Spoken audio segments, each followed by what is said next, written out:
کراچی کے مختلف علاقوں میں 1 گھنٹے کے دوران ڈکیتی مزاحمت پر 3 شہریوں کو قتل کر دیا گیا۔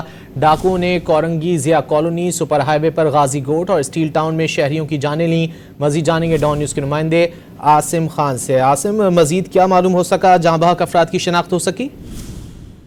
جی ہاں، کراچی میں ایک مرتبہ پھر ڈاکوؤں کی خونی یلغار نظر آ رہی ہے اور 1 گھنٹے کے دوران 3 شہریوں کی ڈاکوؤں کی گولیوں نے جان لے لی ہے۔ پہلا واقعہ کورنگی ضیاء کالونی میں پیش آیا، جہاں پر سیکٹر 32A میں گھر کے باہر بیٹھے نوجوان سے مسلح ڈاکوؤں نے موبائل فون اور پرس چھیننے کے دوران اسے گولی ماری، جو ہسپتال پہنچتے ہوئے جان پر نہ ہو سکا اور جاں بحق ہو گیا۔ اس کے بعد دوسرا واقعہ جو ہے سچل کا علاقہ ہے، غازی گوٹ، یہاں پر پیٹرول پمپ کے قریب مسلح ڈاکوؤں نے ایک شہری کو گولی ماری ہے، جس کی شناخت نہیں ہو سکی اور اس کو اسپتال منتقل کیا گیا، اس کی لاش کو بھی۔ اور اب سے کچھ دیر پہلے اسٹیل ٹاؤن میں دکانوں میں لوٹ مار کرنے والے ڈاکوؤں نے عارف نامی نوجوان کو گولی مار کر شدید زخمی کیا تھا، جو اسپتال پہنچتے ہوئے دم توڑ گیا۔ تو اس طرح 1 گھنٹے کے دوران 3 شہری جو ہے ڈاکوؤں کی گولی کا نشانہ بن کر جان گنوا بیٹھے ہیں، جبکہ 3 سے 4 افراد آج ڈکیتی مزاحمت پر زخمی۔